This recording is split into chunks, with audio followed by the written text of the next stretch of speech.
तारिक अशरफ जी द्वारा लिखी सिंधी कहानी घाव का हिंदी में अनुवाद देवी नागरानी जी द्वारा प्रस्तुत है। पॉलिश करते करते मोची के हाथ क्षण भर के लिए रुक गए। उसकी नजरें सामने मैले जूतों पर जैसे जम गई। एक पल के लिए उसके दिल में खुशी की तरंग उठी। उसने फौरन पूछा, पॉलिश करूं? और फिर ऊपर खाली नजर उठाई। सामने फैला हुआ हाथ और भी आगे आया। एक पैसा। मोची के दिल में क्षण भर के लिए आई खुशी लौट गई। उसने गुस्से में कहा, चल चल, पैसा चाहिए, यहां तो सिर्फ जूतों की मार है, चाहिए? फकीर आगे बढ़ गया।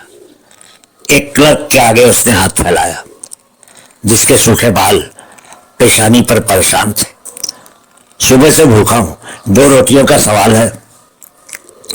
क्लर्क के खुश होठों पर मुस्कान फैल गई, एक कड़वी और कसारी मुस्कान। भगवान करे सदा खुश रहो, बहुत भूख लगी है। फकीर फिर गिड़गिड़ाया। क्लर्क फिर मुस्कुराया और मुस्कुराते हुए आगे बढ़ गया। फकीर सुबह से भूखा था और क्लर्क कल से। फकीर फिर आगे बढ़ा और एक बुढ़िया के आगे हाथ फैलाते कहा, अम्मा, सदा सलामत रहे तेरे बच्चे, उनके सदके एक आना दे दो। बुढ़िया चलते चलते रुक गई। बच्चे?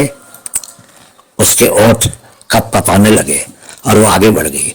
फकीर की नजरें काफी देर तक बुढ़िया को जाते हुए देखती रही। उसे रह रहकर उसकी आंखें याद आती रही, जिनमें बच्चे का मात्र लफ्ज सुनते आंसू तैरने लगे और चेहरे पर दुख छा गया। फकीर ने सोचा, क्या बुढ़िया को कोई बच्चा नहीं है? अचानक फकीर की नजर मोटर में बैठे एक मोटे सेठ पर पड़ी। वो उस ओर बढ़ गया। एक चवन्नी का सवाल है बाबा, चल रहे, चले यहां से, सेठ ने गुस्से में कहा। एक तो पेट में दर्द देकर चला गया, ऊपर से ये पहुंच गया है। और मोटर चली गई। सेठ के पेट में दर्द? फकीर ने सोचा, दर्द तो मुझे भी है, पर उसकी भूख और जोर से बढ़ने लगी। काफी देर तक वो वहीं खड़ा रहा और फिर सामने वाले होटल की ओर बढ़ा। होटल का मालिक काउंटर पर पैसे गिनने में व्यस्त था। फकीर खिड़की के पास खड़ा होकर उसे देखता रहा और फिर बड़ी विनम्रता से कहा, सुबह से भूखा हूं, मालिक के नाम पर खाना खिलाओगे? पैसे गिनते गिनते होटल के मालिक के हाथ रुक गए। उसने नफरत की निगाह से फकीर को घूरा, जिसका सिर्फ चेहरा उसे नजर आ रहा था। होटल के मालिक ने बड़बड़ाते हुए फिर से पैसे गिनने शुरू कर दिए। जब फकीर को तब भी वहीं खड़े पाया तो कहा, हट्टे कट्टे बेशर्मी के से आकर हाथ फैलाते हैं, काम के लिए कहो तो बुखार चढ़ जाता है। नोटों के बंडल मेज की दराज में डालते हुए फिर कहा, हराम का मत खाओ, मेहनत करो, यहां मजदूरी करोगे?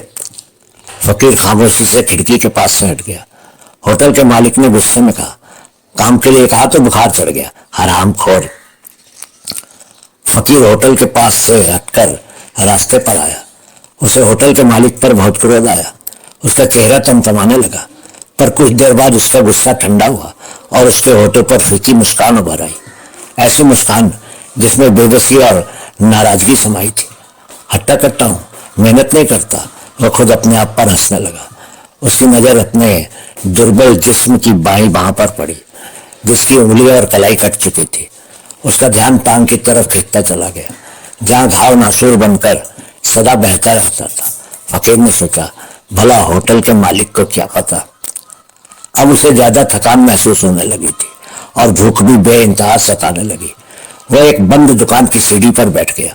सोचा, सुबह से भूखा हूं, कल भी 1.5 दिन के बाद खाने को निवाला मिला। फिर उसे याद आया, सुबह से कितने लोगों के सामने हाथ फैलाया था, पर जवाब में सिर्फ गालियां, फटकार और धक्के मिले।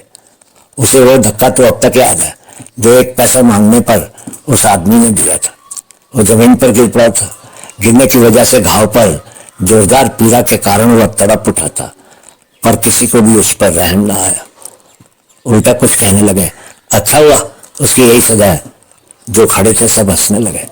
अब उसने सोचा कि उसे भीख मांगनी बंद करनी चाहिए, इससे तो मर जाना बेहतर है। पर आखिर पेट है, वो कैसे भरा जाए। मजदूरी वो कर नहीं सकता, जो पूरा हाथ कारखाने में कट गया था। टांग में कुत्ते के काटने की वजह से जख्म अब नाखूर बनकर रिसने लगा था। अब इन सवालों से भी वो तंग आ गया था। काफी देर के बाद उसने महसूस किया कि नासूर में पीड़ा हो रही थी, पर पीड़ा टांग के नासूर में न थी, पेट के नासूर में थी। भूख के कारण उसने अपने जिस्म में कमजोरी महसूस की। उसे लगा कि उसका शरीर बेजान हो गया। भूख अब बहुत सताने लगी। कुछ देर के बाद उसे अपना फैसला बदलना पड़ा।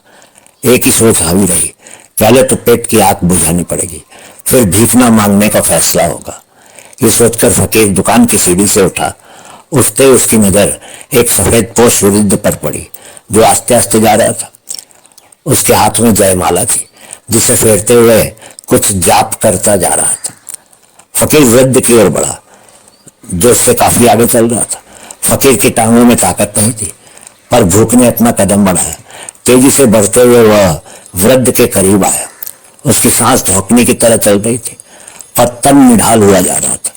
कुछ पल वह खामोशी से वृद्ध के पीछे चलता रहा, फिर तमाम ताकत लगाकर कहने लगा, सुबह से भूखा हूं, भगवान के नाम पर खाना खिला दो। माला रुक गई। माफ करना। माला फिर चलने लगी। फकीर में हिम्मत नहीं आ रही। एक बार फिर उसने मिन्नत की, खुदा तुझे हज नसीब करेगा। वृद्ध के कदम रुक गए और एक उपहास भरी मुस्कुराहट उसके होठों पर फैल गई। हज की दुआ करते हो इसलिए कि बूढ़ा हो, खुश हो जाऊंगा। अगर बच्चा होता तो इम्तिहान में उत्तीर्ण होने की दुआ करते। ठग कहीं के। और वो आगे बढ़ गया। फकीर गुस्से में दांत खटखटाने लगा और दिल में कहने लगा, ठग मैं हो या तुम? अल्लाह की इबादत करते हो पर उसके नाम पर एक पैसा भी नहीं देते। उसने सोचा, अल्लाह के नाम पर देना उसके बंदे पसंद नहीं करते। उनका विचार है कि जो कुछ उनके पास है वह सिर्फ उनकी मेहनत का फल है। कोई भी कुछ देना पसंद नहीं करेगा, भला अपनी मेहनत की कमाई हुए तो किसी को दे। फकीर आगे बढ़ा। एक बिजली के खंभे के नीचे बैठे फकीर पर उसकी नजर गई। उसके कदम वहीं रुक गए और आंखें फकीर के आगे रखे हुए झोले पर गड़ी रह गई, जिसमें बिरयानी पड़ी थी। उसने सोचा, अब मेहनत करनी होगी, अल्लाह के नाम पर कोई नहीं देगा, क्यों मैं यह झोला लेकर भाग जाऊं। पर फिर दिल को तसल्ली दी कि फकीर के सामने लकड़ी की घोड़ी रखी हुई है, जिससे जाहिर होता है कि वो लंगड़ा है, उसका पीछा नहीं कर पाएगा। रात भी काफी हो चुकी है, रास्ते में कोई भी आदमी नहीं। ये सोचकर वो आगे बढ़ा। उसकी टांगें कांपने लगी, सांस फूलने लगी। पर जब उसने देखा कि फकीर ने मैले कपड़े से हाथ पोंछकर बिरयानी खानी शुरू की, तो उसके बदन में फुर्ती आ गई। वो बढ़ते उसके पास आया। अभी झुककर वह झोला उठाने को ही था कि फकीर ने कहा, आओ भाई, बिस्मिल्लाह करो। उसका संपूर्ण बदन कांप उठा। उसे लगा जैसे किसी ने उसके नासूर को खींचकर चीर डाला है। उसने कांपती जबान से कहा, खाओ बाबा, और वह आगे बढ़ गया। बहुत बहुत शुक्रिया।